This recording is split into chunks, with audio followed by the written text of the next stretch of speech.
السلام علیکم ورحمۃ اللہ وبرکاتہ۔ عالم اسلام کے مسلمانوں کے لیے خوشخبری۔ شہر حیدرآباد کی مشہور و معروف دینی اقامتی ہمہ وقتی درسگاہ جامعہ انواریہ کے زیر اہتمام قرآن مجید کی تفسیر کے علاوہ احادیث شریفہ و فقہ کی مشہور و معروف معتبر و مستند صحاح ستہ کو ملا کر جملہ 25 کتابوں کی ویڈیو ریکارڈنگ کا سلسلہ شروع ہو چکا ہے۔ اسی کی ایک سنہری کڑی جامع ترمذی شریف کا درس بھی ہے جو الحمدللہ جاری و ساری ہے۔ بیات شیخ المشائخ حضرت سید محمد عبد القدیر الحسینی المعروف نورانی پاشا رحمۃ اللہ علیہ، بانی و فاؤنڈر جامعہ انواریہ و باب العلم انواریہ ایجوکیشنل سوسائٹی حیدرآباد۔ سب سے پہلے عربی عبارت پڑھی جائے گی، ترجمہ کیا جائے گا اور تشریح بیان کی جائے گی تاکہ احادیث شریفہ کا منشا اور مقصد مفہوم ہمارے ذہن نشین ہو اور ہم شرعی احکام پر عمل پیرا ہو سکیں۔ اللہ تعالیٰ سے دعا ہے کہ وہ ہم کو سننے اور سنانے سے زیادہ احکام شریعت پر عمل کرنے کی توفیق عطا فرمائے، آمین۔ یہ ہماری ابواب و فضائل القرآن کی دوسری نشست ہے، چیپٹر ہے قرآن کے فضائل کا بیان، اس کی دوسری نشست سے اب ہم شروع کر رہے ہیں آج کا درس۔ حدیث نمبر 3006، باب ما جاء فی حامیم الدخان۔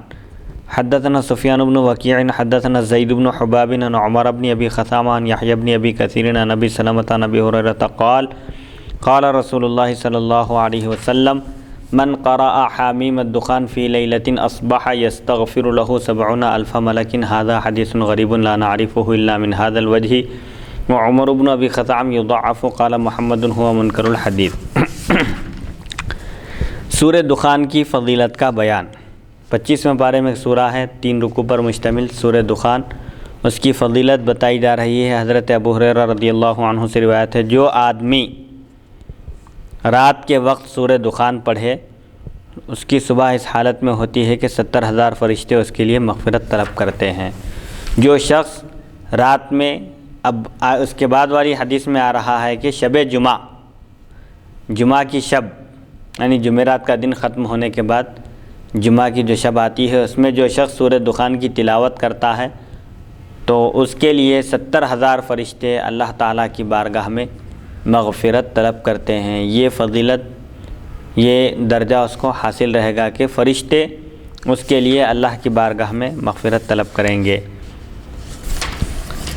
حدیث نمبر 3007، حدثنا سورہ دخان 25واں پارہ۔ جی، تو سورہ دخان مفتی صاحب کتنے رکوع پر مشتمل ہے؟ 3 رکوع پر مشتمل ہے سورہ دخان۔ پورا مکمل سورہ دخان پڑھنا ہے؟ پورا سورہ دخان پڑھنا مراد ہے وہاں پر، مکمل سورہ دخان۔ مفتی صاحب میں یہ میرے استاد محترم پیر و مرشد حقیقی چچا جی مفسر قرآن حافظ قاری سید محمد عبد القدیر الحسینی عبد القادر الحسینی المعروف جیلانی پاشا حافظہ اللہ سے سنا تھا کہ بیٹے شہید اللہ هو اللہ اعوذ باللہ السمیع العلیم من الشیطان الرجیم، یہ 3 بار پڑھنا ہے۔ یہ 3 بار پڑھنے کے بعد سورہ حشر کی آخری 3 آیتیں جی، هو اللہ الذی لا الہ الا هو سے لے کر آخری ختم سورہ تک، یعنی 3 آیتیں جی، جو 3 بار یہ پڑھے گا، فجر کا وقت جہاں شروع ہوتا ہے اس کے بعد اگر کوئی جاگ جاتے ہیں تو جاگنے کے بعد فوری اٹھنے کے بعد یہ تلاوت کر لیں یا نماز کے ساتھ ہی اس کو پڑھ لیں، اور پھر مغرب کا وقت جہاں ختم ہوتا ہے، مطلب جہاں شروع ہوتا ہے یا نماز کے بعد یا جب مغرب کا وقت شروع ہوا، وہ وقت شروع ہونے کے بعد سورہ حشر کی آخری 3 آیتیں 3 بار شروعات اعوذ باللہ السمیع العلیم من الشیطان الرجیم، یہ 3 بار، اس کے بعد سورہ حشر کی آخری 3 آیتیں 3 بار۔ جو یہ پڑھے گا تو 70,000 فرشتے صبح و شام اس کے لیے مغفرت کی دعا کریں گے، اور اس حالت میں اگر اس کی موت آ جائے، اس کا انتقال ہو جائے تو اس کو شہیدوں کا ثواب دیا جائے گا، یعنی وہ شہادت کی موت حاصل کرے گا اور شہادت کا مقام و مرتبہ اس کو ملے گا جو یہ پڑھتا ہے۔ اب سورہ دخان تو لمبا ہے سورہ، مطلب 1-2-3 رکوع پر مشتمل ہے، یہ کم سے کم اگر صرف 3 آیتیں بھی پڑھ لیتے ہیں تو اس کو یہ فضیلت حاصل ہو جاتی ہے۔ جی حدیث نمبر 3007 حدثنا نصر بن عبد الرحمن الكوفي حدثنا زید بن حباب عن هشام بن المقدام عن الحسن عن ابي هريرة قال قال رسول الله صلى الله عليه وسلم من قرأ حاميم الدخان في ليلة الجمعة غفر له. هذا حديث لا نعرفه إلا من هذا الوجه. وهشام أبو المقدام يضعف ولم يسمع الحسن من ابي هريرة هكذا قال أيوب ويونس بن عبيد وعلي بن زيد. حضرت ابو ہریرہ رضی اللہ عنہ سے روایت رسول اکرم صلی اللہ علیہ وسلم نے ارشاد فرمایا جو آدمی جمعہ کی شب سورہ دخان پڑھے اس کے گناہ بخش دیے جاتے ہیں. اس حدیث کو ہم صرف اسی سند سے پہچانتے ہیں. ہشام ابو المقدام ضعیف ہے جن کو حضرت ابو ہریرہ رضی اللہ عنہ سے سماع حاصل نہیں ہے. ایوب، یونس بن عبید اور علی بن زید نے ایسا ہی کہا ہے. بہرحال اس حدیث شریف میں صراحت آ گئی ہے کہ شب جمعہ سورہ دخان پڑھنے کا اہتمام کرنا چاہیے. یہ فضائل سے متعلق ہے، یہ فرائض یا واجبات میں سے نہیں ہے کہ ہر صورت میں کرنا ہی ہے.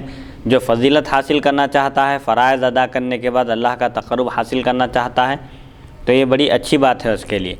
حدیث نمبر 3008 باب ما جاء فی سورۃ الملک. حدثنا محمد بن عبد الملک بن ابی شوارب حدثنا یحیی بن عمرو بن مالک نکری عن ابیہ عن ابی الجوزاء عن ابن عباس قال ضرب بعض اصحاب النبی صلی اللہ علیہ وسلم خباءه على قبر وهو لا يحسب انه قبر فاذا قبر انسان يقرأ سورۃ الملک حتى ختمها فاتى النبي صلی اللہ علیہ وسلم فقال یا رسول اللہ ضربت خبائي على قبر وانا لا احسب انه قبر فاذا فيه انسان يقرأ سورۃ الملک حتى ختمها فقال النبي صلی اللہ علیہ وسلم هي المانعة هي المنجية تنجيه من عذاب القبر. هذا حديث غريب من هذا الوجه وفي الباب عن ابي هريرة رضی اللہ عنہ.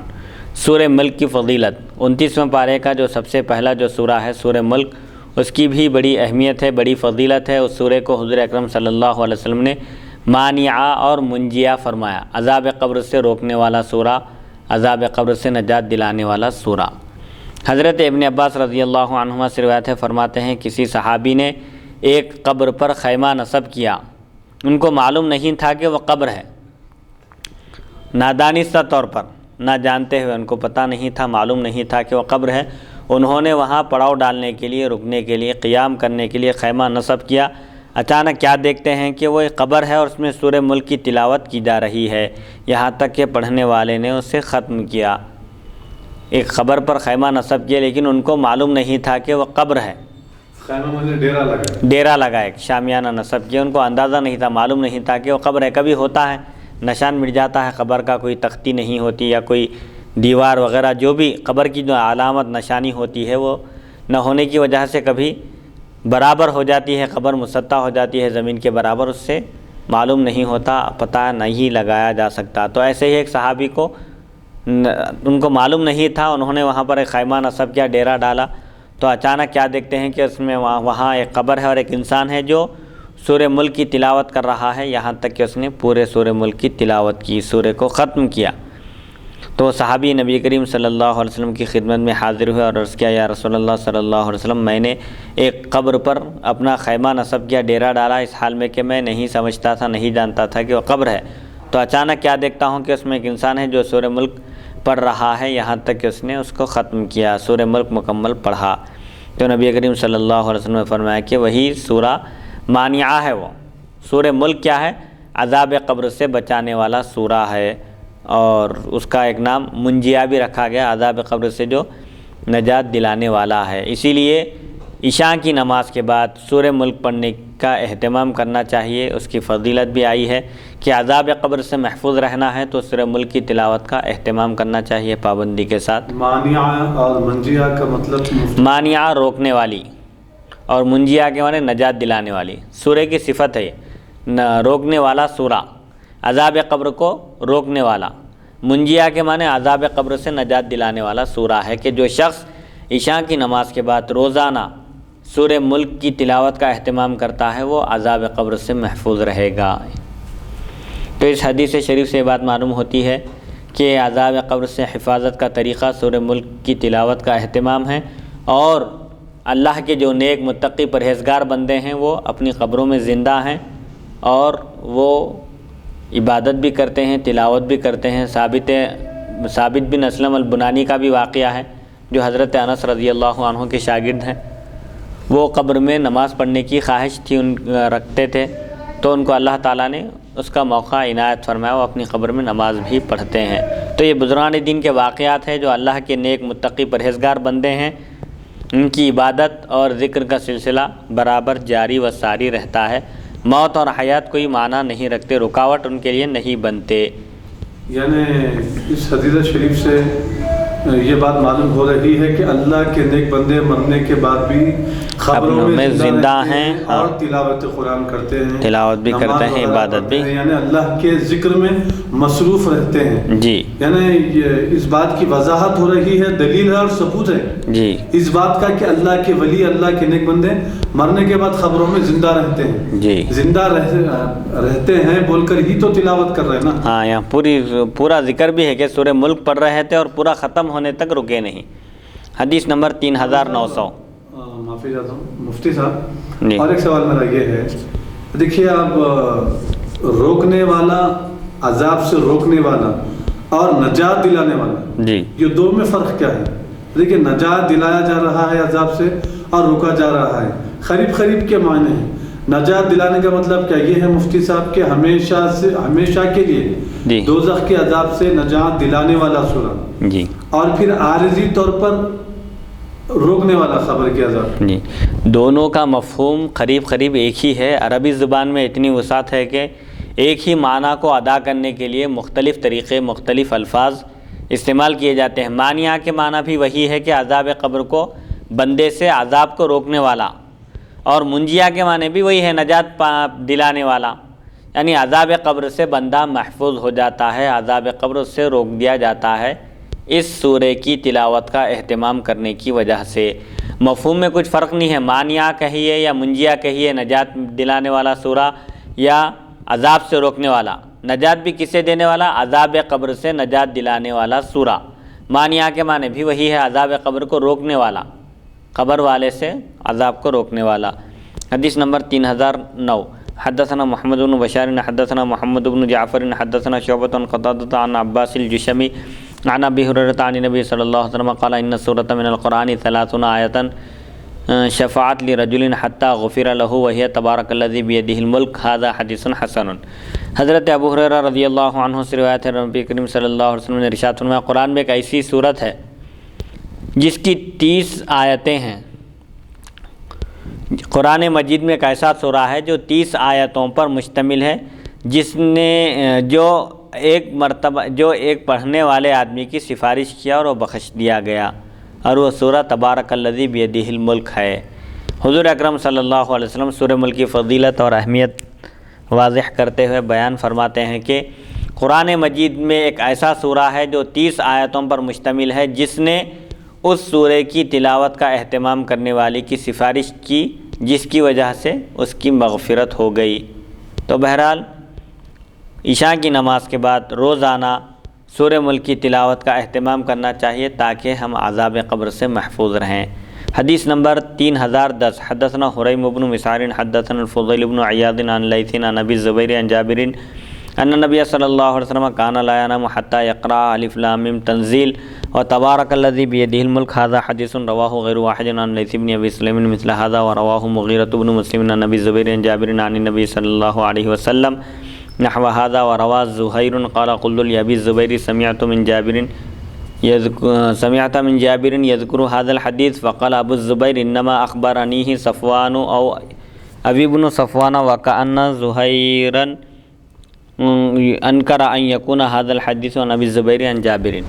حضرت جابر رضی اللہ عنہ سے روایت ہے، نبی کریم صلی اللہ علیہ وسلم آرام فرمانے سے پہلے سورہ الف لام میم تنزیل، سجدہ اور سورہ ملک پڑھا کرتے تھے۔ یہ آپ کا معمول تھا کہ آپ روزانہ آرام فرمانے سے پہلے 21ویں پارے میں ایک سورہ ہے جس کو الف لام میم سجدہ کہا جاتا ہے۔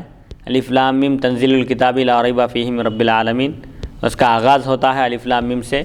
21ویں پارے میں وہ سورہ ہے، اس سورے کو اور سورہ ملک کو پڑھ کر ہی آپ آرام فرماتے تھے۔ یہ آپ کا روزانہ کا معمول تھا کہ جب تک آپ ان دو صورتوں کی تلاوت نہ فرماتے اس وقت تک آرام نہیں فرماتے تھے۔ اس حدیث کو کئی لوگوں نے لیث بن ابی سلیم سے اسی کی مثل روایت کیا ہے۔ مغیرہ بن مسلم نے بواسطہ ابو زبیر حضرت جابر رضی اللہ عنہ سے اس کے ہم معنی مرفوع حدیث روایت کی۔ زہیر نے کہا، میں نے ابو زبیر سے پوچھا کہ آپ نے حضرت جابر سے اسے سنا ہے؟ انہوں نے کہا صفوان یا ابن صفوان نے مجھے اس کی خبر دی ہے، گویا کہ زبیر نے اس بات سے انکار کیا کہ یہ بواسطہ ابو زبیر حضرت جابر رضی اللہ عنہ سے مروی ہو۔ بہرحال یہ امام ترمذی کا طریقہ ہے کہ وہ راویوں پر کلام کرتے ہیں، سلسلے سند کے بارے میں گفتگو کرتے ہیں، اور وہاں کوئی ابہام ہوتا ہے تو اس ابہام کو دور کرتے ہیں، اور راوی پر اگر جرح و قدح کی گئی ہے تو اس کا بھی آپ ذکر کرتے ہیں۔ بہرحال اس حدیث شریف کا خلاصہ کلام یہ ہے کہ حضور اکرم صلی اللہ علیہ وسلم کا روزانہ کا معمول تھا کہ آپ سورہ ملک کی بھی تلاوت فرماتے تھے اور الف لام میم سجدہ کی بھی تلاوت کرتے تھے، اس کے بعد آپ آرام فرماتے تھے۔ حدیث نمبر 3011 حدثنا حناد حدثنا ابو الاحوص عن لیث عن ابی زبیر عن جابر عن نبی صلی اللہ علیہ وسلم نحوہ، ہم سے ابو احوص نے بواسطہ لیث اور ابو زبیر حضرت جابر رضی اللہ عنہ سے اس کے ہم معنی مرفوع حدیث بیان کی۔ حدیث نمبر 3012 حدثنا حریم بن مسعر حدثنا الفضیل عن لیث عن طاووس فقال تفضلان علی کل سورۃ من القرآن ب70 حسنۃ۔ حضرت طاووس یہ تابعی ہیں، فرماتے ہیں کہ یہ دونوں صورتیں الف لام میم سجدہ 21ویں پارے کی وہ صورت جو 3 رکوع پر مشتمل ہے اور جس کی تلاوت فجر کی نماز میں، جمعہ کی فجر کی نماز میں جس کی تلاوت کرنا سنت ہے کہ پہلی رکعت میں الف لام میم سجدے کی تلاوت کی جانی ہے اور دوسری رکعت میں سورہ دہر کی تلاوت کرنا یہ سنت ہے جمعہ کی فجر میں۔ تو اسی صورت کا حضور اکرم صلی اللہ علیہ وسلم التزام کیا کرتے تھے، روزانہ آرام فرمانے سے پہلے اس پورے مکمل سورہ کی تلاوت فرماتے تھے۔ اسی سورہ کے بارے میں کہا جا رہا ہے کہ الف لام میم سجدہ ایک اور سورہ ملک، یہ دونوں صورتیں قرآن کی دیگر صورتوں پر 70 گنا فضیلت رکھتی ہیں۔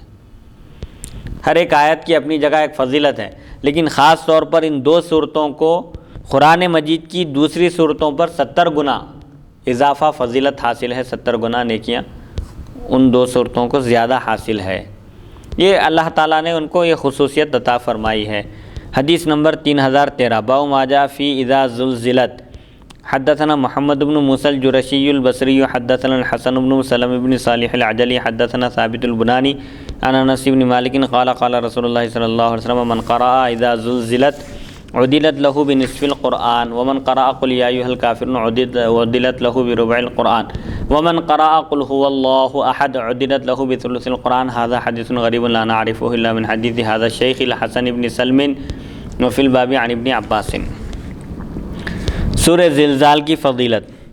حضرت انس بن مالک رضی اللہ عنہ سے روایت ہے، نبی کریم صلی اللہ علیہ وسلم نے ارشاد فرمایا جو آدمی سورہ زلزال پڑھے، اذا زلزلت الارض زلزالہا کی تلاوت کرے تو یہ اس کے لیے نصف قرآن کے برابر ہوگی، یعنی جو شخص سورہ زلزال کی تلاوت کرتا ہے اس کو گویا کہ آدھا قرآن پڑھنے کے برابر ثواب ملتا ہے، اور جو شخص سورہ کافرون پڑھے قل یا ایھا الکافرون تو یہ اس کے لیے چوتھائی قرآن کے برابر ہے، پو قرآن پڑھنے کے برابر اس کو اجر و ثواب ملے گا۔ اور جو سورہ اخلاص پڑھتا ہے تو سورہ اخلاص اس کو تہائی قرآن کی تلاوت کے برابر اجر و ثواب ملے گا، 1/3 1/3 جو سورہ اخلاص کی تلاوت کرتا ہے اس کو اس طرح کا ثواب ملے گا۔ اس حدیث کو ہم صرف شیخ حسن بن سلم کی روایت سے پہچانتے ہیں، اس باب میں حضرت ابن عباس رضی اللہ تعالیٰ عنہ سے بھی روایت مذکور ہے۔ بہرحال یہ اس حدیث شریف میں بھی مختلف صورتوں کی فضیلتیں بیان کی جا رہی ہے کہ سورہ زلزال کی تلاوت یہ گویا کہ نصف قرآن کی تلاوت ہے، اجر و ثواب میں نصف قرآن کی تلاوت کے برابر ہے۔ سورہ کافرون ربع قرآن کے برابر ہے، یعنی جو شخص سورہ کافرون کی تلاوت کرتا ہے گویا کہ اس نے ربع قرآن کے چوتھائی حصے کی تلاوت کا اجر و ثواب حاصل کیا۔ اور سورہ اخلاص کی فضیلت یہ ہے کہ سورہ اخلاص 1/3 قرآن کے برابر ہے، یعنی جو شخص سورہ اخلاص کی تلاوت کرتا ہے، سورہ اخلاص کا ورد کرتا ہے، پڑھتا ہے تو اس کو 1/3 قرآن پڑھنے کے برابر ثواب ملے گا۔ حدیث نمبر 3014 حدثنا عقبۃ بن مکرم العم البصری حدثني ابن ابی فدیک اخبرنی سلمۃ بن وردان عن انس بن مالک ان رسول اللہ صلی اللہ علیہ وسلم قال لرجل من اصحابه هل تزوجت یا فلان قال لا والله یا رسول اللہ ولا عندي ما اتزوج به قال اليس معك قل هو الله احد قال بلى قال ثلث القرآن قال اليس معك اذا جاء نصر الله والفتح قال بلى قال ربع القرآن قال اليس معك قل يا ايها الكافرون قال بلى قال ربع القرآن قال اليس معك اذا زلزلت الارض قال بلى قال ربع القرآن قال تزوج هذا حدیث حسن۔ حضرت انس بن مالک رضی اللہ عنہ سے روایت ہے، نبی کریم صلی اللہ علیہ وسلم نے ایک صحابی سے پوچھا اپنے اصحاب میں سے ایک شخص سے آپ نے دریافت فرمایا کیا اے فلاں شخص کیا تم نے شادی کی ہے؟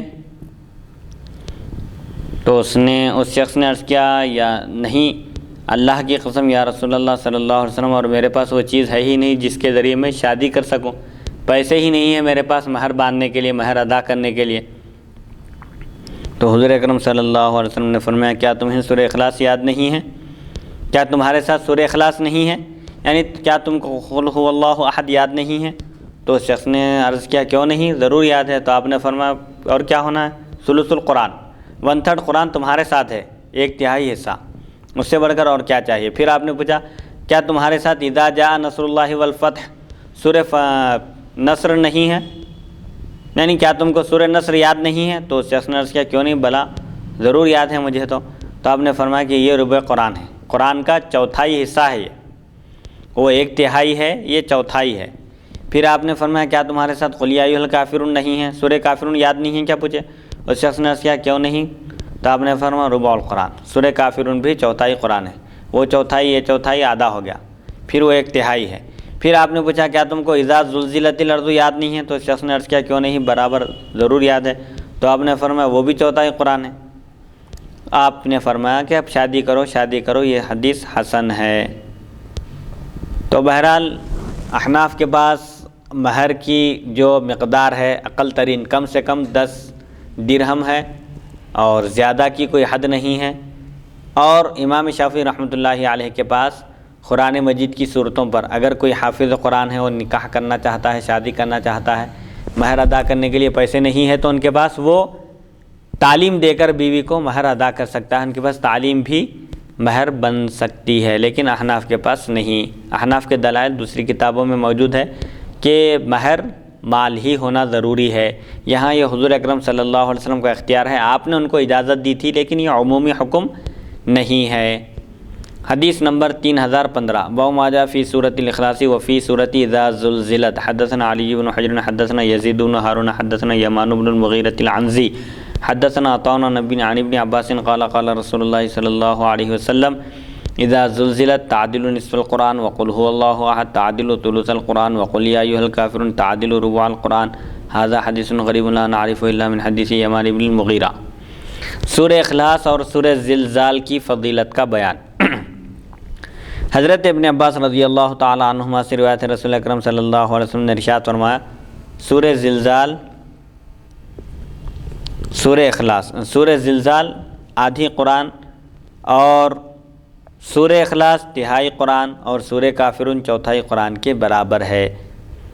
اس کا مطلب یہ ہے کہ جو شخص سورہ زلزال کی تلاوت کرتا ہے اللہ تعالیٰ اس کو اپنے فضل و کرم سے نصف قرآن کی تلاوت کے برابر، آدھی قرآن کی تلاوت کے برابر اجر و ثواب عطا فرماتا ہے، اور جو سورہ کافرون، سورہ اخلاص پڑھتا ہے اس کو 1/3 قرآن پڑھنے کے برابر اجر و ثواب عطا فرماتا ہے، اور جو سورہ کافرون پڑھتا ہے اللہ تعالیٰ اس کو 1/4 قرآن پڑھنے کے برابر اجر و ثواب عطا فرماتا ہے۔ حدیث نمبر 3016 باب ما جاء فی سورۃ الاخلاص۔ حدثنا بندار حدثنا عبد الرحمن بن مہدی حدثنا الزائدۃ عن منصور عن ہلال بن یساف عن ربیع بن خثیم عن عمرو بن میمون عن عبد الرحمن بن ابی لیلى عن امرأة ابی ایوب عن ابی ایوب قال قال رسول اللہ صلی اللہ علیہ وسلم ایعجز احدکم ان یقرأ فی لیلۃ ثلث القرآن من قرأ اللہ الواحد الصمد فقد قرأ ثلث القرآن۔ وفي الباب عن ابي الدرداء وابي سعيد وقتادة بن النعمان وابي هريرة وانس وابن عمر وابي مسعود هذا حديث حسن ولا نعرف احدا روى هذا الحديث احسن من رواية زائدة وتابعه على روايته اسرائيل والفضيل بن عياض وقد روى شعبة وغير واحد من الثقات هذا الحديث عن منصور واضطربوا فيه۔ سورہ اخلاص کی فضیلت کا بیان۔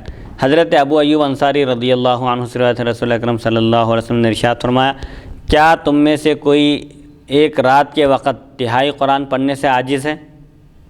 کیا کوئی ثلث قرآن نہیں پڑھ سکتے کیا پوچھے حضور اکرم صلی اللہ علیہ وسلم؟ کیا تم میں سے کوئی شخص رات میں سے 1/3 حصہ نہیں پڑھ سکتا قرآن کا، یعنی 10 پارے کی تلاوت نہیں کر سکتا؟ پھر حضور اکرم صلی اللہ علیہ وسلم نے ارشاد فرمایا جس نے سورہ اخلاص پڑھی اس نے گویا کہ 1/3 قرآن پڑھا، 10 پارے کی تلاوت کا شرف حاصل کیا۔ اس باب میں حضرت ابو الدرداء، ابو سعید، قتادہ بن نعمان، ابو ہریرہ، انس بن عمر اور ابو مسعود رضی اللہ تعالیٰ عنہم سے بھی روایات منقول ہیں۔ یہ حدیث حسن ہے اور ہم کسی ایسے راوی کو نہیں پہچانتے جس نے اسے زائدہ سے احسن طریقے پر روایت کیا ہو۔ اسرائیل اور فضیل بن عیاض نے اس کے مطابقت کی، اور شعبہ اور متعدد اور کئی قابل بھروسہ راویوں نے یہ حدیث منصور سے روایت کی اور اس میں وہ مضطرب ہوئے۔ بہرحال الفاظ میں اختلاف ہے، لیکن خلاصہ اس حدیث شریف کا بھی یہی ہے کہ حضور اکرم صلی اللہ علیہ وسلم اس حدیث میں ترغیب دے رہے ہیں اور ابھار رہے ہیں کہ سورہ اخلاص کی بھی تلاوت کا اہتمام کیا جائے، کیونکہ جو شخص سورہ اخلاص پڑھتا ہے ایک مرتبہ اس کو 10 پارے پڑھنے کے برابر اللہ تعالیٰ اجر و ثواب عطا فرماتا ہے۔ حدیث نمبر 3017 حدثنا ابو بکر بن حدثنا اسحاق بن سلیمان عن مالک بن انس عن عبید اللہ بن عبد الرحمن عن ابی حنین مولا لآل زید بن الخطاب او مولا زید بن الخطاب عن ابی ہریرہ قال اقبلت مع النبی صلی اللہ علیہ وسلم فسمع رجلا يقرأ قل هو الله احد فقال رسول الله صلی اللہ علیہ وسلم وجبت قلت ما وجبت قال الجنة هذا حدیث حسن صحیح غریب لا نعرفه الا من حدیث مالک بن انس وابو حنین هو عبید بن حنین۔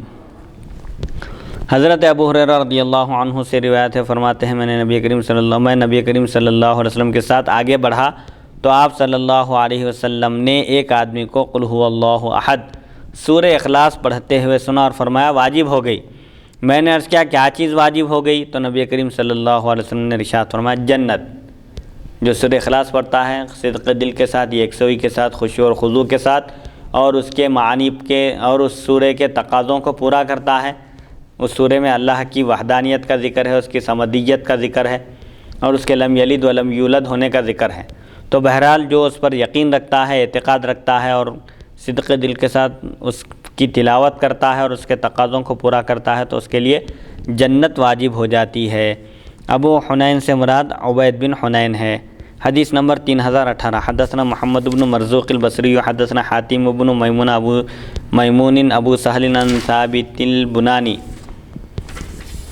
عن انس بن مالک عن النبی صلی اللہ علیہ وسلم قال من قرأ كل يوم 200 مرة قل هو الله احد محي عنه ذنوب 50 سنة الا ان يكون عليه دين وبهذا الاسناد عن النبي صلی اللہ علیہ وسلم قال من اراد ان ينام على فراشه فنام على يمينه ثم قرأ قل هو الله احد 100 مرة فإذا كان يوم القيامة يقول له الرب تبارك وتعالى يا عبدي ادخل على يمينك الجنة۔ هذا حديث غريب من حديث ثابت عن انس وقد روي هذا الحديث من غير هذا الوجه ايضا عن ثابت۔ یہ سورہ اخلاص ہی کی فضیلت کا تسلسل چل رہا ہے۔ حضرت انس بن مالک رضی اللہ عنہ سے روایت ہے، نبی کریم صلی اللہ علیہ وسلم نے ارشاد فرمایا جو شخص روزانہ 200 مرتبہ سورہ اخلاص پڑھے اس سے 50 سال کے گناہ مٹا دیے جاتے ہیں، سوائے اس کے کہ اس پر قرض ہو۔ قرض کے سوا ہر گناہ اس کے بخش دیے جاتے ہیں۔ جو شخص روزانہ 200 مرتبہ سورہ اخلاص کی تلاوت کا اہتمام کرتا ہے 50 سال کے گناہ اس کے اللہ تعالیٰ اپنے فضل و کرم سے مٹا دیتا ہے، بخش دیتا ہے۔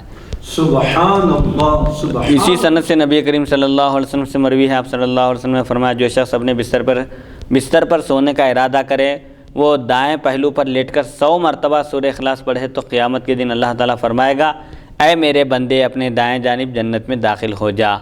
یہ حدیث حضرت ثابت بنانی رضی اللہ عنہ کی روایت سے غریب ہے۔ ثابت سے یہ کئی سندوں سے مروی ہے۔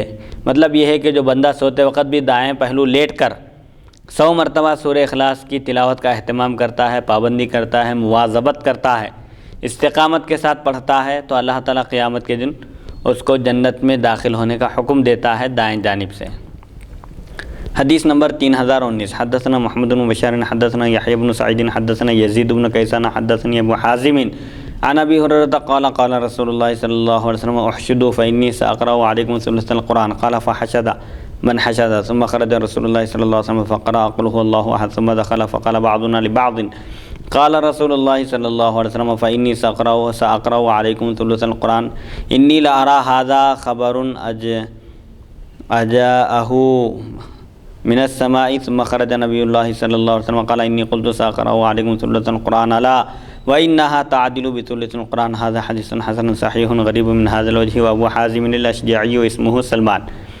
حضرت ابو ہریرہ رضی اللہ عنہ سے روایت ہے، رسول اکرم صلی اللہ علیہ وسلم نے صحابہ اکرام سے فرمایا جمع ہو جاؤ، سب اکٹھے ہو جاؤ، ان قریب میں تمہارے سامنے تہائی قرآن پڑھوں گا، 10 پاروں کی تلاوت کروں گا، 1/3۔ حضرت ابو ہریرہ رضی اللہ عنہ فرماتے ہیں جنہیں جمع ہونا تھا وہ جمع ہو گئے۔ بہرحال یہ حضور اکرم صلی اللہ علیہ وسلم کا ارشاد فرمانا تھا کہ جو لوگ جمع ہو سکتے تھے، جو جمع ہونا تھا وہ سب جمع ہو گئے، حضور اکرم صلی اللہ علیہ وسلم تشریف لائے، سورہ اخلاص پڑھی اور پھر اندر تشریف لے گئے۔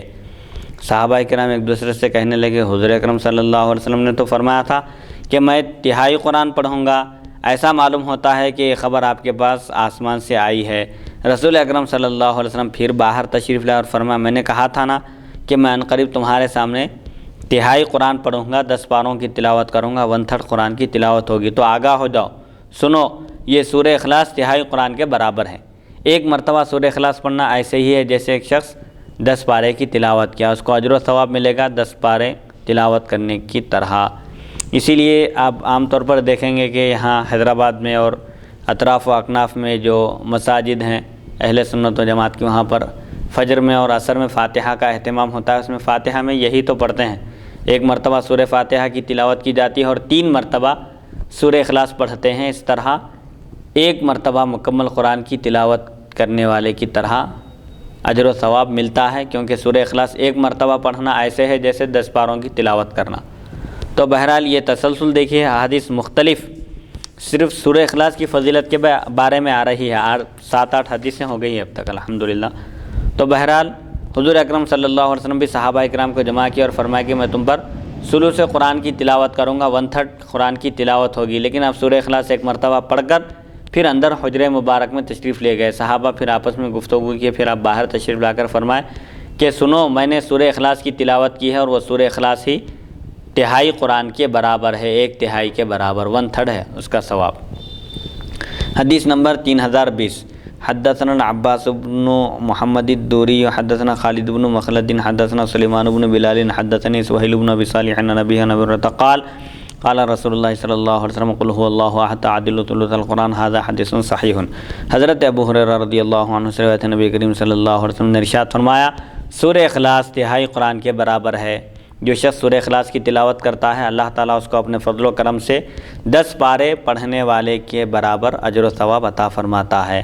حدیث نمبر 3021، حدثنا محمد بن اسماعیل حدثنا اسماعیل بن ابی اویس حدثني عبد العزیز بن محمد عن عبید اللہ بن عمر عن ثابت البنانی عن انس بن مالک قال كان رجل من الانصار يؤمهم في مسجد قباء فكان كلما افتتح سورة يقرأ لهم في الصلاة يقرأ بها افتتاحا بقل هو الله احد حتى يفرغ منها ثم يقرأ سورة اخرى معها وكان يصنع ذلك في كل ركعة فكلمه اصحابه فقالوا انك تقرأ بهذه السورة ثم لا ترى انها تجزئك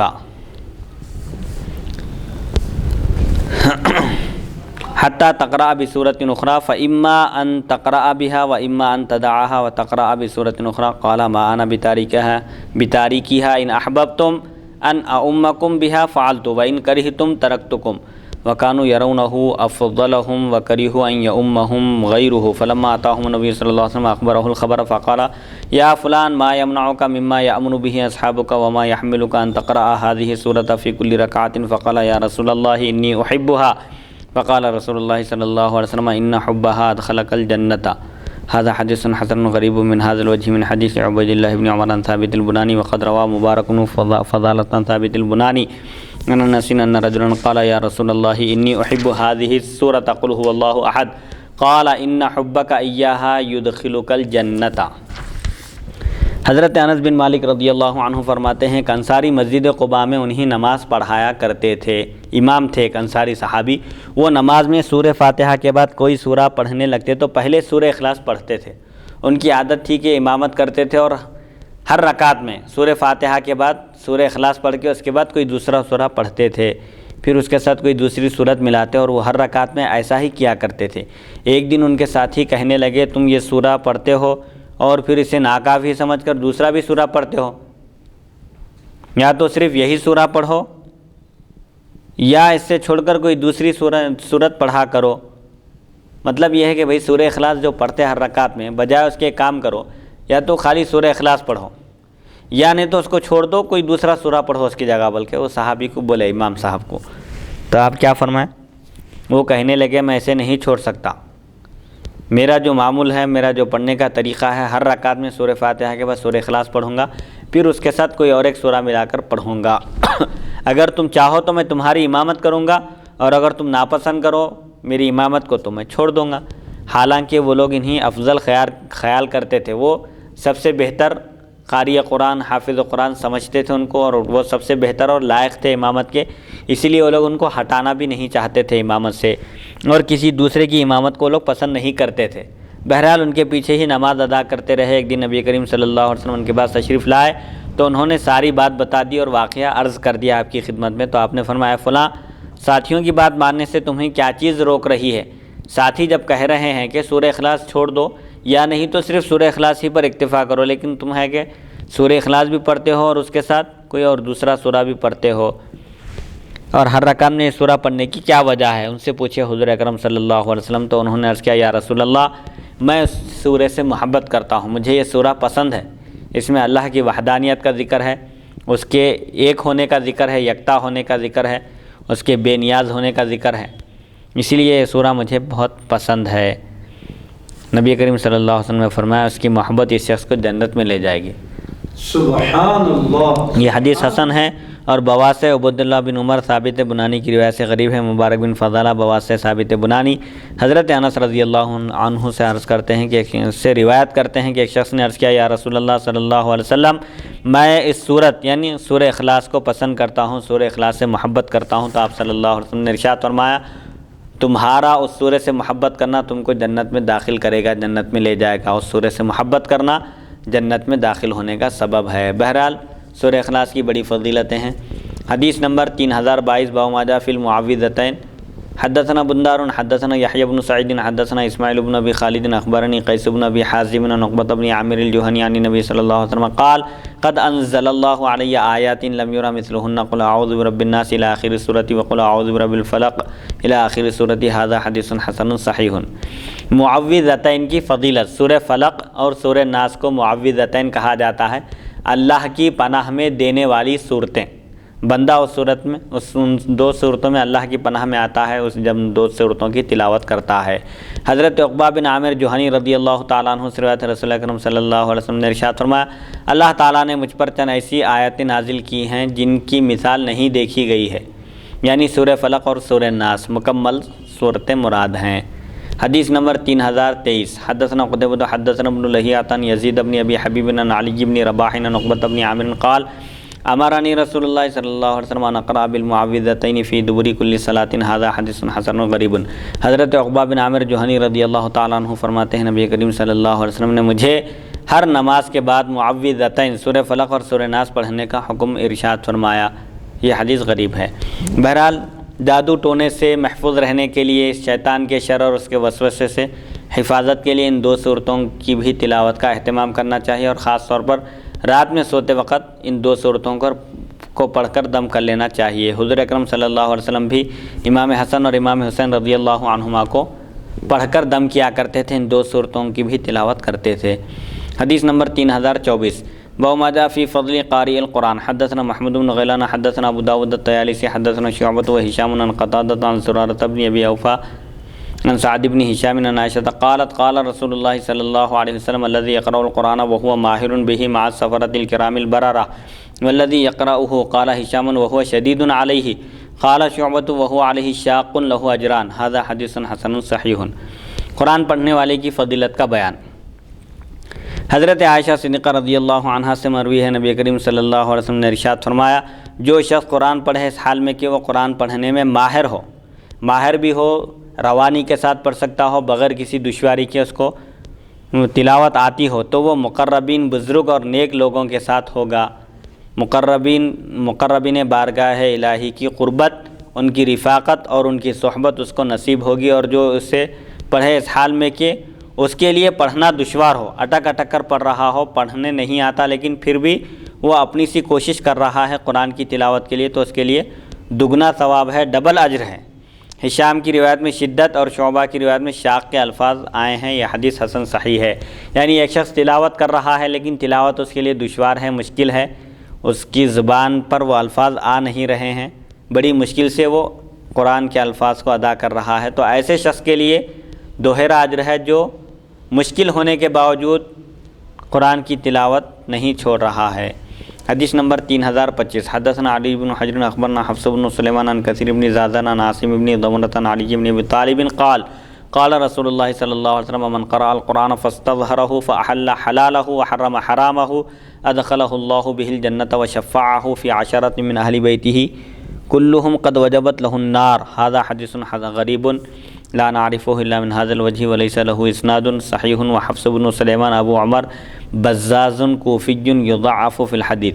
حضرت سیدنا علی بن ابی طالب کرم اللہ وجہہ سے روایت ہے، نبی کریم صلی اللہ علیہ وسلم نے ارشاد فرمایا جس نے قرآن کی تلاوت کی پس اس نے اس کو زبانی یاد کیا، زبانی پڑھا، یعنی قرآن کو اس طرح پڑھا کہ اس پر حاوی ہو گیا، اس کے معنی اور مفاہیم پر مطلع ہو گیا، واقف ہو گیا، اس کے حلال کو حلال اور حرام کو حرام سمجھا، تو اللہ تعالیٰ اسے اس کی وجہ سے جنت میں داخل کرے گا اور اس کے خاندان کے 10 ایسے آدمیوں کے بارے میں اس کی سفارش کو قبول کرے گا جن پر جہنم واجب ہو چکی ہوگی۔ دیکھیے سفارش کا ثبوت مل رہا ہے، شفاعت کا ثبوت مل رہا ہے، اور جو حافظ قرآن ہو، باعمل ہو، صرف قرآن رٹ لینا، یاد کر لینا یہ مراد نہیں ہے، بلکہ قرآن مجید پڑھ کر اس کے معانی اور مفاہیم پر مطلع ہو اور حلال کو حلال سمجھے، قرآن مجید نے جن چیزوں کو حلال قرار دیا ہے ان کو حلال سمجھے، اور جن چیزوں کو حرام قرار دیا ہے ان سے اجتناب کرے، بچے، دور رہے، تو اللہ تعالیٰ ایسے شخص کو اس کی بدولت، قرآن کی بدولت جنت میں داخل کرے گا۔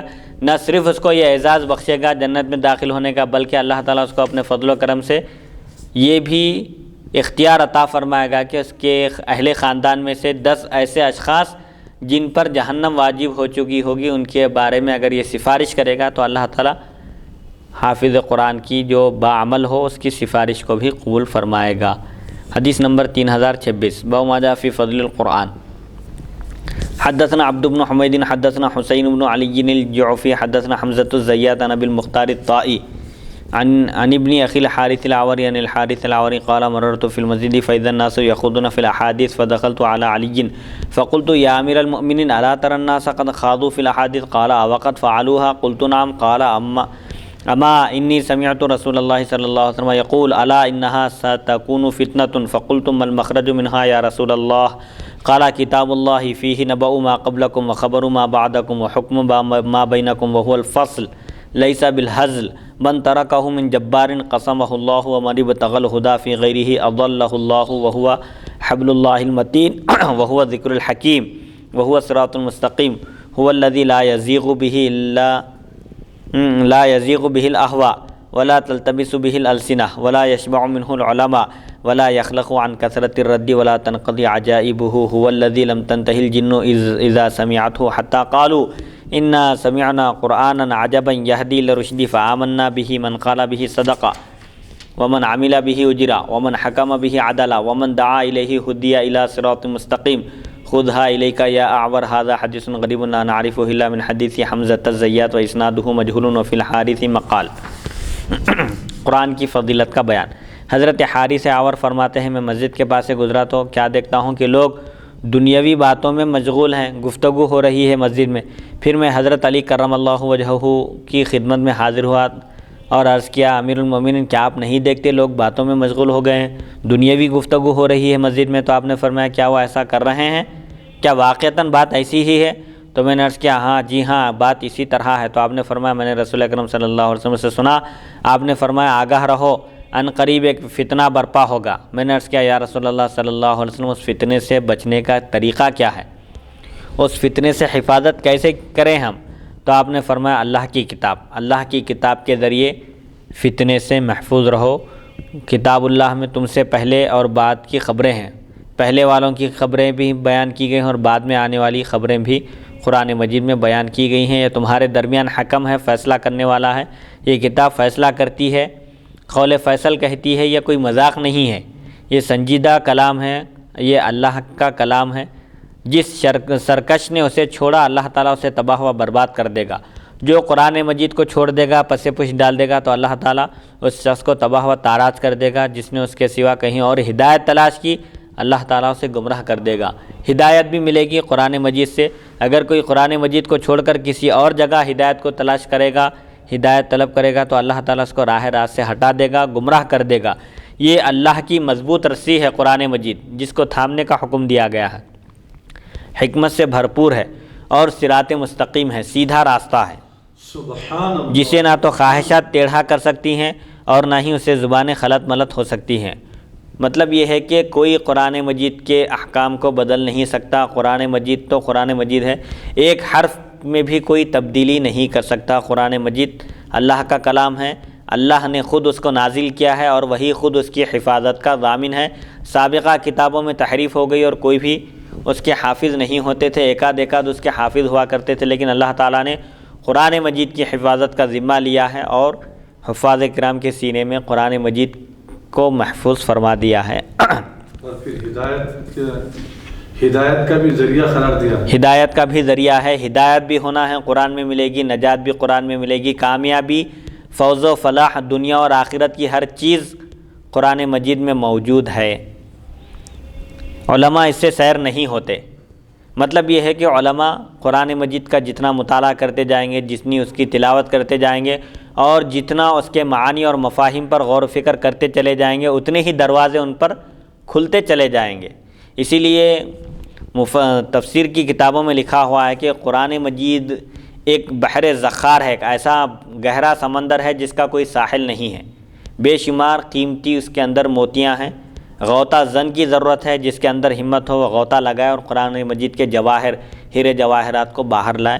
بہرحال ایک ایک آیت کے بارے میں لکھا گیا ہے کہ ایک ایک آیت کے 70,000 مفاہیم ہو سکتے ہیں. چنانچہ حضرت سیدنا عبد القادر جیلانی غوث اعظم رضی اللہ عنہ ایک مرتبہ درس تفسیر کا آغاز کیے، درس دے رہے تھے. اس مجلس میں بڑے بڑے اپنے وقت کے اکابر اولیاء اور بڑے بڑے علماء جو صوفیہ پر تنقید کرنے والے تھے، ایسے علماء بھی اس مجلس میں موجود تھے. حضرت سیدنا امام غوث اعظم دستگیر رضی اللہ عنہ نے ایک آیت کی تفسیر بیان کی اور اس ضمن میں اس آیت کی مختلف تفسیریں بیان کی. 11 تفسیروں تک مجلس میں موجود بڑے بڑے علماء نے کہا کہ ہم کو اس آیت کی یہ تفسیر، یہ توجیہ معلوم ہے، یہ تشریح ہم جانتے ہیں.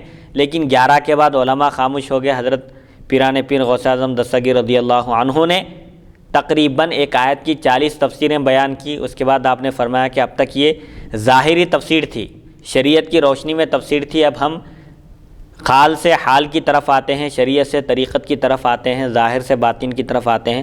یہ کہنا تھا کہ ابن جوزی جو نہایت متشدد تھے صوفیہ کے بارے میں، جو صوفیہ پر تنقید کرتے تھے، وہ بھی اس مجلس میں موجود تھے. انہوں نے آپ کی اس تبحر علمی کو دیکھا تو مجلس سے کپڑے پھاڑتے ہوئے دیوانہ وار باہر نکل گئے. تو بہرحال جو صوفیہ کرام ہیں، بزرگان دین ہیں، جنہوں نے اپنے علم پر عمل کیا، اللہ تعالیٰ نے ان پر ایسے علوم کے دروازے کھول دیے جن علوم تک عام علماء ظاہر کی بھی رسائی نہیں ہو سکتی. بہرحال علماء اس سے سیر نہیں ہو سکتے. قرآن مجید ہی پوری دنیا میں واحد ایک ایسی کتاب ہے جس کی جتنی بھی تلاوت کی جائے انسان بیزار نہیں ہوتا، اکتا نہیں جاتا، سیر نہیں ہوتا. عام طور پر دوسری کتابوں کا مطالعہ کیجئے، 1 مرتبہ 2 مرتبہ 3 مرتبہ سے زیادہ پڑھنے کے لیے طبیعت نہیں چاہتی، بور ہو جاتی ہے. لیکن قرآن مجید وہ واحد کتاب ہے، جتنے مرتبہ اس کی تلاوت کرتے جائیں گے اتنی ہی اس میں حلاوت، چاشنی اور مٹھاس محسوس ہوگی. علماء کبھی بھی اسے سیر نہیں ہو سکتے. ہر وقت علماء کو اس کی ضرورت ہے. بار بار دہرانے سے پرانا نہیں ہوتا. بار بار پڑھتے جائیے، بار بار تلاوت کرتے جائیے، وہ بوسیدہ ہونے والا نہیں ہے کثرت تکرار سے، اور اس کے عجائبات بھی کبھی ختم ہونے والے نہیں ہیں. اور یہ وہی مقدس کلام ہے کہ جس کو سن کر بلا توقف جنوں نے بھی کہا کہ ہم نے عجیب و غریب قرآن سنا. جن بھی ٹھہر گئے اس کی تلاوت سننے کے لیے اور کہا کہ انا سمعنا قرآنا عجبا، یقیناً ہم نے ایک عجیب و غریب قرآن سنا جو ہدایت کی طرف بلاتا ہے. پس ہم اس پر ایمان لائے. فآمنا بھی من قال بھی، جس نے اس کے مطابق گفتگو کی وہ کامیاب ہو گیا، وہ سچ کہا. اور جس نے اس پر عمل کیا اس کو ثواب ملا. اور جس نے قرآن مجید کے ذریعے فیصلہ کیا اس نے انصاف کیا. اور جو اس کی طرف دعوت دیا اس نے سیدھے راستے کی طرف دعوت دی. تم اس بات کو لے لو اے آور، یعنی مضبوطی سے تھام لو. بہت اہم چیز ہے کہ قرآن مجید ایک بحر ذخار ہے، تمام علوم اور فنون دنیا کے قرآن مجید میں جمع ہے، اور ایک ایسا سمندر ہے قرآن مجید کے جس کا کوئی ساحل نہیں ہے. بہرحال قرآن مجید میں دنیا کے تمام علوم جمع کر دیے گئے ہیں، لیکن انسان کی عقل کی رسائی وہاں تک ممکن نہیں ہے جن پر اللہ تعالیٰ نے فہم و فراست کے دروازے کھول دیے ہیں، ان کے لیے بالکل قرآن مجید کو سمجھنا آسان ہو گیا ہے، اور قرآن کے معانی اور مفاہیم اور اس کے اسرار ان پر کھلتے چلے جاتے ہیں۔ حدیث نمبر 3027 باب ما جاء فی تعلیم القرآن۔ قرآن مجید میں دنیا کے تمام علوم و فنون کا ذکر ہے، اسی لیے حضرت ابن عباس رضی اللہ عنہما فرماتے ہیں کہ اگر میری اونٹ کی رسی بھی گم ہو جائے تو میں قرآن کے ذریعے تلاش کر لوں گا۔ یہ ان کا مبلغ علم تھا کہ قرآن مجید پر ایسا عبور تھا، ایسی نظر تھی کہ وہ ہر حادثے کا حل، ہر مسئلے کا حل قرآن مجید سے تلاش کر لیا کرتے تھے۔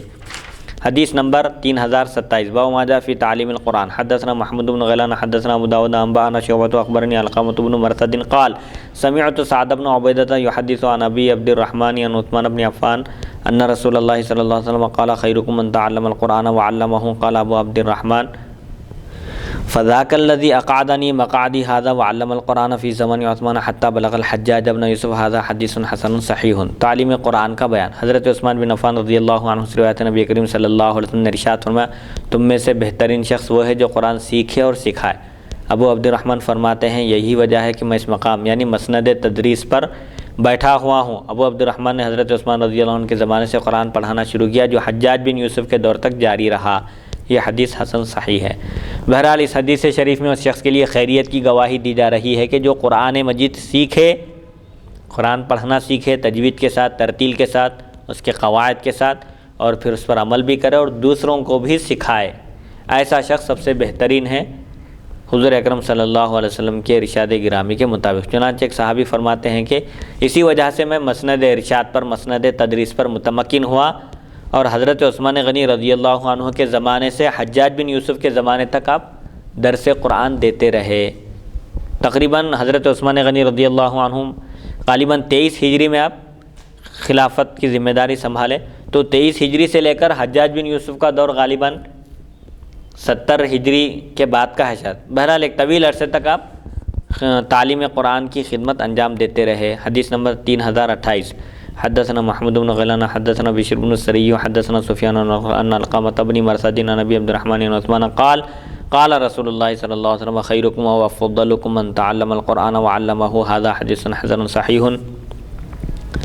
وهكذا روى عبد الرحمن بن مهدي وغير واحد عن سفيان الثوري عن علقمة بن مرثد عن ابي عبد الرحمن عن عثمان عن النبي صلی اللہ علیہ وسلم سفيان لا يذكر فيه عن سعد بن عبيدة وقد روى يحيى بن سعيد القطان هذا الحديث عن سفيان وشعبة عن علقمة بن مرثد عن سعد بن عبيدة عن ابي عبد الرحمن عن عثمان عن النبي صلى الله عليه وسلم حدثنا بذلك محمد بن بشار حدثنا يحيى بن سعيد عن سفيان وشعبة قال محمد بن بشار وهكذا ذكره يحيى بن سعيد عن سفيان وشعبة غير مرة عن علقمة بن مرثد عن سعد بن عبيدة عن ابي عبد الرحمن عن عثمان عن النبي صلى الله عليه وسلم قال محمد بن بشار واصحاب سفيان لا يذكرن فيه عن سفيان عن سعد بن عبيدة قال محمد بن بشار وهو صح قال ويسا وقد زاد شعبة في اسناد هذا الحديث سعد بن عبيدة وكأن حديث سفيان أشبه قال علي بن عبد الله قال يحيى بن سعيد ما أحد يعدل عندي شعبة وإذا خالفه سفيان أخذت بقول سفيان سمعت أبا عمار يذكر عن وكيع قال شعبة سفيان أحفظ مني وما حدثني سفيان عن أحد بشيء فسألته إلا وجدته كما حدثني وفي الباب عن علي وسعد۔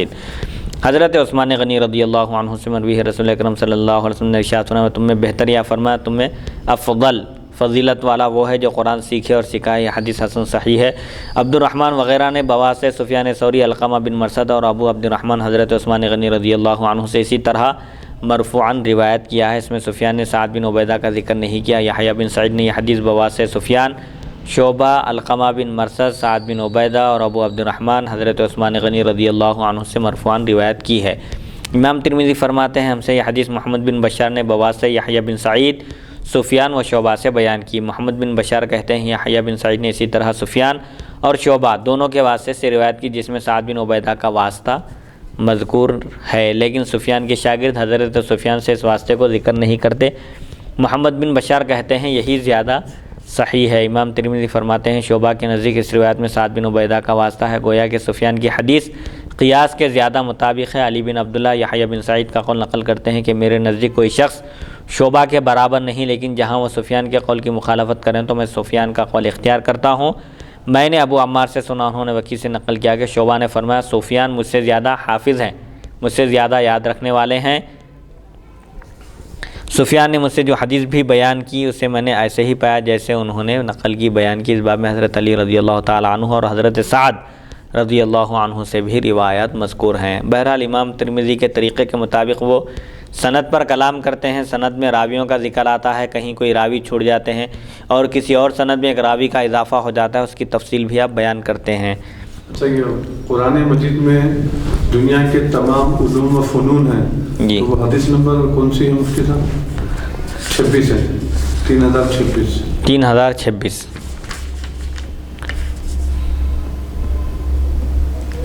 قرآن کی ایک آیت بھی ہے اللہ تعالیٰ جس میں فرماتا ہے کہ انزلہ بعلمہ، اللہ نے اس کو اپنے علم کے ساتھ نازل کیا۔ تو اللہ کا علم تمام کائنات کو محیط ہے، گھیرا ہوا ہے، وہ ہر چیز کو جانتا ہے، ہر چیز کا علم رکھتا ہے۔ تو اس لحاظ سے قرآن مجید میں بے شمار بلکہ دنیا کے تمام علوم موجود ہیں، وہاں تک پہنچنے کے لیے صرف ذہن کی رسائی ضروری ہے۔ بعض مفسرین کرام نے لکھا ہے کہ قرآن مجید میں 3 لاکھ علوم ہیں، بعض تعداد بیان کیے، بعض لوگ تعداد بیان نہیں کیے، بلکہ بعض لوگوں نے بعض آیتوں سے استدلال کرتے ہوئے دلیل پیش کرتے ہوئے کہا کہ قرآن مجید اللہ کی صفت ہے، یہ اللہ کا کلام ہے، جس طرح اس کی ذات بے مثل و بے مثال ہے ایسے ہی اس کی صفت کا بھی کوئی مقابلہ نہیں کر سکتے۔ سبحان اللہ، سبحان اللہ، ہائے ہائے ہائے۔ حدیث نمبر 3029۔ حدثنا قتیبۃ اخبرنا حدثنا عبد الواحد بن زیاد عن عبد الرحمن بن اسحاق عن النعمان بن سعد عن علی بن ابی طالب قال قال رسول اللہ صلی اللہ علیہ وسلم خیرکم من تعلم القرآن وعلمہ، هذا حدیث لا نعرفه من حدیث علی عن النبی صلی اللہ علیہ وسلم الا من حدیث عبد الرحمن بن اسحاق۔ حضرت سیدنا علی بن ابی طالب کرم اللہ وجہہ سے روایت نبی کریم صلی اللہ علیہ وسلم نے ارشاد فرمایا تم میں سے بہتر شخص وہ ہے جو قرآن سیکھے اور سکھائے۔ ہم اس حدیث کو صرف حضرت عبد الرحمن بن اسحاق رضی اللہ عنہ کی روایت سے پہچانتے ہیں۔ حدیث نمبر 3030۔ باب ما جاء فی من قرأ حرفا من القرآن ما له من الاجر۔ حدثنا محمد بن بشار حدثنا ابو بکر الحنفی حدثنا الضحاک بن عثمان عن ایوب بن موسیٰ قال سمعت محمد بن كعب القرظي يقول سمعت عبد الله بن مسعود يقول قال رسول الله صلى الله عليه وسلم من قرأ حرفا من كتاب الله فله به حسنة والحسنة بعشر أمثالها لا أقول ألف لام ميم حرف ولكن ألف حرف ولام حرف وميم حرف۔ هذا حديث حسن صحيح غريب من هذا الوجه۔ سمعت قتيبة بن سعيد يقول بلغني أن محمد بن كعب القرظي ولد في حياة النبي صلى الله عليه وسلم ويروى هذا الحديث من غير هذا الوجه عن ابن مسعود رواه ابو الاحوص عن عبد الله بن مسعود ورفعه بعضهم ووقفه بعضهم عن ابن مسعود ومحمد بن كعب القرظي يكنى ابا حمزة۔ قرآن کا ایک حرف پڑھنے کا ثواب، یہ بیان اس حکم کا جو آیا ہے اس شخص کے بارے میں جو قرآن مجید کا ایک حرف پڑھے تو اس کو کتنا اجر ملے گا۔ حضرت عبداللہ بن مسعود رضی اللہ عنہ فرماتے ہیں جس نے اللہ کی کتاب سے ایک حرف پڑھا اس کے لیے ایک نیکی ہے اور ایک نیکی 10 گنا برابر ہے، ایک نیکی 10 نیکی کے برابر ہے۔ میں یہ نہیں کہتا کہ الف لام میم ایک حرف ہے، یہ تینوں ملا کر ایک حرف ہے، بلکہ الف ایک مستقل حرف ہے اور میم ایک حرف ہے، الف ایک حرف ہے، لام ایک حرف ہے اور میم ایک حرف ہے۔ لہذا جو شخص صرف الف لام میم پڑھتا ہے اس کو 30 نیکیاں ملتی ہیں۔ یہ حدیث حسن صحیح ہے اور اس سند سے غریب ہے۔ میں نے قتیبہ بن سعید سے سنا، فرماتے ہیں مجھے معلوم ہوا ہے کہ محمد بن کعب قرظی نبی کریم صلی اللہ علیہ وسلم کی حیات طیبہ میں پیدا ہوئے۔ حضرت عبداللہ بن مسعود رضی اللہ عنہ سے یہ روایت اس سند کے علاوہ بھی مروی ہے۔